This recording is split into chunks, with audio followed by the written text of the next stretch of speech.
Students, विकास है। आज हम सेकंड चैप्टर हिस्ट्री का करने वाले हैं। नेक्स्ट टॉपिक जो है इसका class 8 doctrine of lapse. Doctrine of lapse का मतलब क्या है? डॉक्ट्राइन ऑफ लैप्स एक उनकी पॉलिसी हुआ करती थी ब्रिटिश अंपायर की, ईस्ट इंडिया कंपनी की। जब उन्होंने धीरे धीरे यहाँ पर कब्ज़ा करना स्टार्ट कर दिया, ठीक है, और ज़्यादातर लोगों के किंगडम्स के ऊपर कब्ज़ा कर लिया, और काफ़ी ज़्यादा जो उस टाइम पे वो लीडर्स हुआ करते थे या किंग्स हुआ करते थे, उनका मर्डर करा या उनको हराया, ठीक है। उसके बाद धीरे धीरे उनकी जो पावर थी वो इंक्रीज़ हो चुकी थी। डॉक्टर ऑफ लैप्स में उनकी जो थ्योरी थी वो ये थी कि अगर कोई भी एक किंगडम, ठीक है, कोई भी एक किंगडम जहाँ पर उसका कोई बेटा नहीं है, ठीक है, या कोई भी एक राजा है जिसका कोई बेटा नहीं है, तो उसके मरने के बाद वो जो किंगडम है, ठीक है, उसका मालिक जो होगा वो सीधा सीधा ब्रिटिश अम्पायर होगा, ठीक है। तो ये डॉक्ट्राइन ऑफ लैप्स में गिवन था। तो ऐसे कई सारे किंग्स थे या क्वींस थी जिन्होंने दूसरे के बच्चों को गोद लिया था, ठीक है, अडॉप्ट करा हुआ था बच्चों को। तो उनके साथ ये काफ़ी मतलब बहस हुई और लड़ाई भी हुई इस मुद्दे पे कि वो अपना किंगडम जो है नहीं देना चाहते अंग्रेज़ों को, ब्रिटिशर्स को।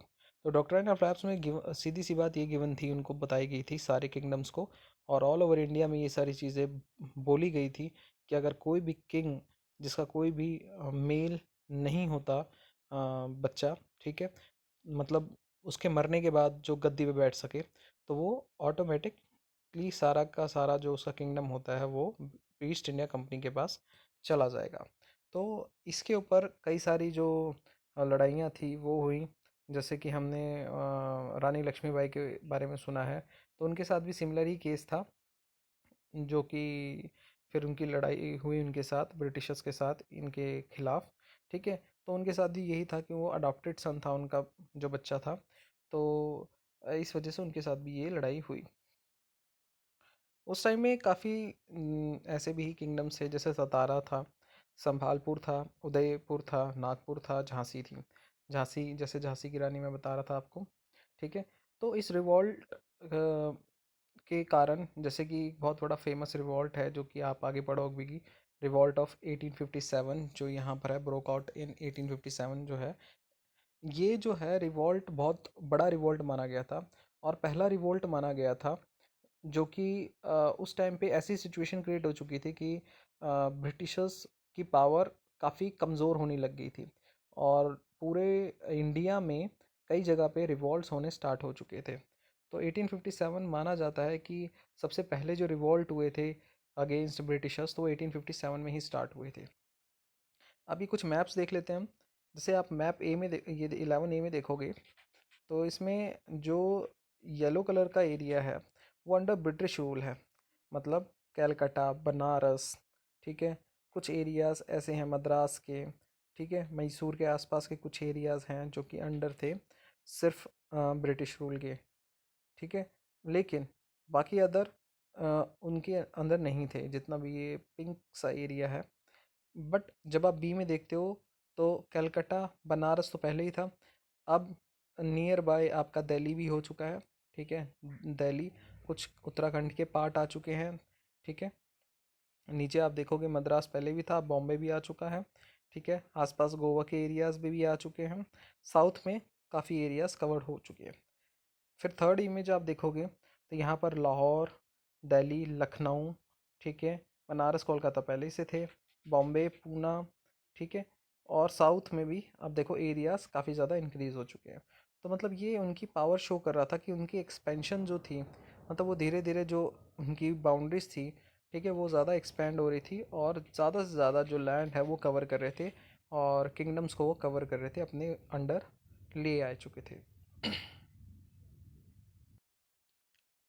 अब जो नेक्स्ट टॉपिक आता है वो है setting up a new administration. अब एक न्यू एडमिनिस्ट्रेशन सिस्टम जो है ब्रिटिश लागू करने लग गया था, क्योंकि उसकी पावर काफ़ी ज़्यादा बढ़ चुकी थी, और अब ज़्यादातर किंगडम्स उसके अंडर आ चुके थे, ठीक है।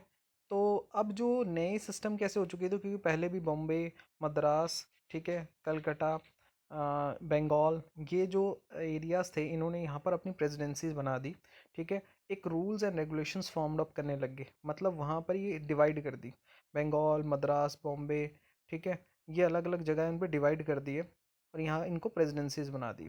अब यहाँ पर गवर्नर्स उन्होंने रख दिए कि यहाँ पर गवर्नर्स होंगे, वो इनको देखेंगे। अब गवर्नर जनरल्स बनाए गए इनकी देख रेख करने के लिए, जितने भी ये प्रेसिडेंसीज थी।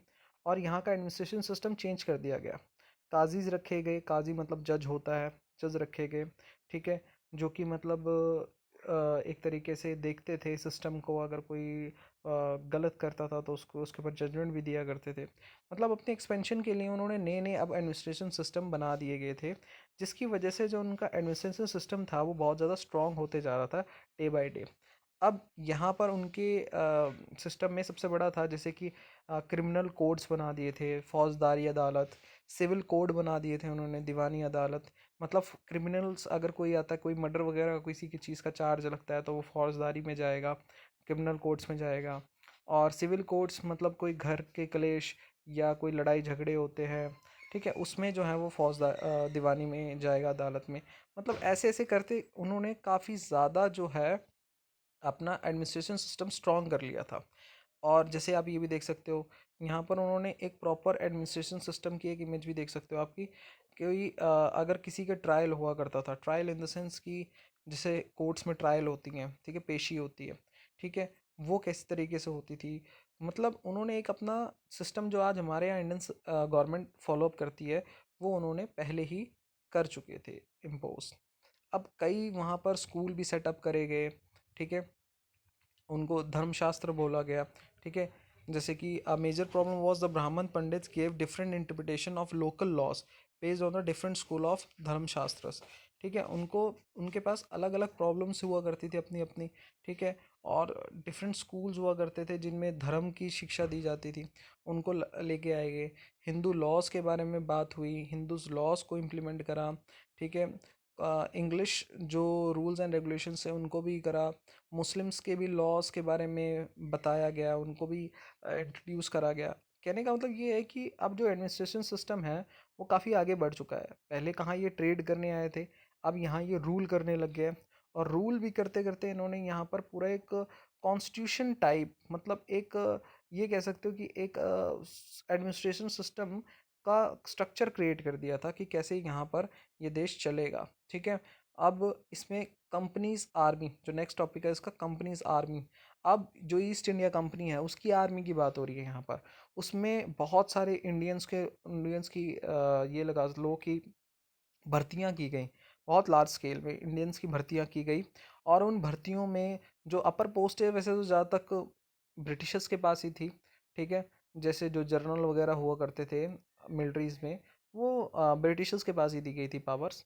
लेकिन जो सैनिक की थी, जो कॉमन सैनिक्स हुआ करते थे, ठीक है, या पुलिसमैन हुआ करते थे, ठीक है, हवलदार वगैरह, तो उनमें काफ़ी ज़्यादा इंडियंस लोगों को भर्ती करा गया। मिलिट्री स्ट्रेंथ को बहुत स्ट्रॉन्ग करा गया, क्योंकि देखो सीधी सी बात है, जिसके पास मिलिट्री स्ट्रॉन्ग होगी तो वहाँ का एडमिनिस्ट्रेशन सिस्टम बहुत अच्छी तरीके से वर्कआउट कर सकता है। तो इन्होंने अपनी जो मिलिट्री है उसको बहुत अच्छा स्ट्रॉन्ग करा, ठीक है, ताकि अगर कोई भी सिचुएशन आती है तो उसको हम हैंडल कर सकते हैं। अब उन्होंने इसमें और इम्प्लीमेंटेशंस क्या करी, जैसे सवार्स, मेंस ऑन हॉर्सेस, मतलब ऐसे लोगों, अब ऐसे ट्रेंड करा गया जो आर्मी पर्सन्स थे कि वो घोड़े, हॉर्स के ऊपर सवार होके युद्ध कर सके, लड़ाई कर सके, वॉर कर सके, ठीक है। Muskets, a heavy gun use by the infantry soldiers, एक बड़ी बहुत हैवी गन हुआ करती थी, उसको इंट्रोड्यूस करा, ठीक है, वो यहाँ पर लेके आए, सैनिक को दिए, यहाँ जितने भी आर्मी के पर्सन थे उनको दी गई, ठीक है। जिसकी वजह से यहाँ पर जो उनकी पावर थी ब्रिटिशर्स की और स्ट्रांग हुई, क्योंकि अब वेपन्स भी आ रहे थे, टेक्नोलॉजीज उनके पास थी, ठीक है। फिर उसके बाद matchlock, early type of gun which powder was ignite by a match, ठीक है, मतलब एक मैच से उसका पाउडर जो इग्नाइट होता जलाया जाता था। तो ऐसी कई सारी पिस्तौलें बनाई गई, बंदूकें बनाई गई थी, जो कि बहुत ज़्यादा टेक्नोलॉजी से एडवांस थी, जो कि हमारे यहाँ ज़्यादातर थी नहीं। तो उनकी वजह से वहाँ पर उनकी जो आर्मी थी बहुत ही ज़्यादा स्ट्रांग हो चुकी थी, आर्मी में बहुत ज़्यादा पावरफुल हो चुकी थी, ठीक है। अब जैसे यहाँ पर एक पैराग्राफ है इंपॉर्टेंट है, as warfare technologies change from the 1820s, The cavalry retirement of the company's army declined. This was because the British Empire was fighting in Burma, Afghanistan, Egypt, where the soldiers armed with the muskets and soldiers of the company had to keep the pace with the changing military requirements, and infantry regime now become more important. अब यहाँ पर जो technologies थी ना वो काफ़ी ज़्यादा बदल चुकी थी, क्योंकि कंपनीज की जो आर्मी थी वो काफ़ी ज़्यादा मतलब कई एरियाज़ में डिक्लाइन भी हो रही थी, क्योंकि ब्रिटिशर्स की जो लड़ाई थी बर्मा, अफ़गानिस्तान, इजिप्ट, यहाँ पर उनको ज़रूरत पड़ती थी। तो ये इंडिया से ही हायर करके लेके जाते थे, जितनी भी ज़रूरत पड़ती थी इनको ये इंडिया से हायर करते थे या अफ्रीका से हायर करते थे, क्योंकि ये उनकी कॉलोनीज हुआ करती थी उस टाइम पे। जैसे ये एक सोल्जर है, ठीक है, सवार, सवार ऑफ बंगाल, जो घोड़े के ऊपर सवार है, ठीक है। So let's come to the conclusion. तो कंक्लूजन क्या निकलता है हमें ये चैप्टर्स पढ़ने के बाद? देखो, कंक्लूजन ये निकलता है कि एक ऐसे ग्रुप ऑफ पीपल, ठीक है, कुछ ऐसे लोग जो यहाँ सिर्फ ट्रेड करने आए थे, धीरे धीरे यहाँ पर राज करने लग गए, ठीक है। और कैसे राज करने लगे? क्योंकि यहाँ पर एडमिनिस्ट्रेशन सिस्टम वीक था। और इनका जो एडमिनिस्ट्रेशन सिस्टम है, क्योंकि आपने अगर सुना होगा तो ब्रिटिशर्स ने लगभग देशों पे राज कर रखा है। इवन अमेरिका जैसे देशों पे भी, यूएसए जैसे देशों में भी राज करा हुआ है। उसके पास पहले काफ़ी ज़्यादा पावर हुआ करती थी। तो काफ़ी मतलब आज भी मोनार्कियल सिस्टम और डेमोक्रेसी सिस्टम दोनों है इंग्लैंड में, ब्रिटेन में। इसी वजह से है क्योंकि उन्होंने इस सिस्टम को अपने पास रखा है दिखाने के लिए कि हमने पूरे के पूरे जो वर्ल्ड में है अपना राज कर रखा था। तो ये हमें पता लगा कि सिर्फ वो ट्रेड करने आए थे, लेकिन किस तरीके से उन्होंने धीरे धीरे अपना सेटअप करा, और उनकी मदद हमारे लोगों ने भी करी, ठीक है। जो कि सबसे बड़ा ड्रॉबैक था हमारे इंडियन पीपल्स का, जो कि बहुत लालची थे, ठीक है, बिक जाया करते थे कुछ पैसों के लिए, जिसकी वजह से इतना स्ट्रॉन्ग, इतना लंबे समय तक उन्होंने हम पर रूल करा, ठीक है। बाकी ये भी रहा है कि जैसे कि हाँ, 1857 में बहुत बड़ा रिवॉल्ट स्टार्ट हो चुका था। मंगल पांडे का नाम सुना होगा आपने, वो आप नेक्स्ट चैप्टर में करेंगे ही, आगे जो फर्दर चैप्टर्स आएंगे। 1857 की जो लड़ाई थी वो भी बड़ी फेमस थी, ठीक है, जिसमें मंगल पांडे, रानी लक्ष्मीबाई का नाम आया था।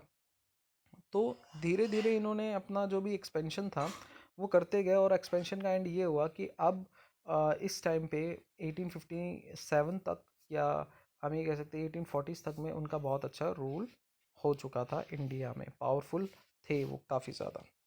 सो here we end this chapter, ठीक है। इसे क्वेश्चन आंसर्स हम बाद में नेक्स्ट क्लास में करेंगे। Thank you.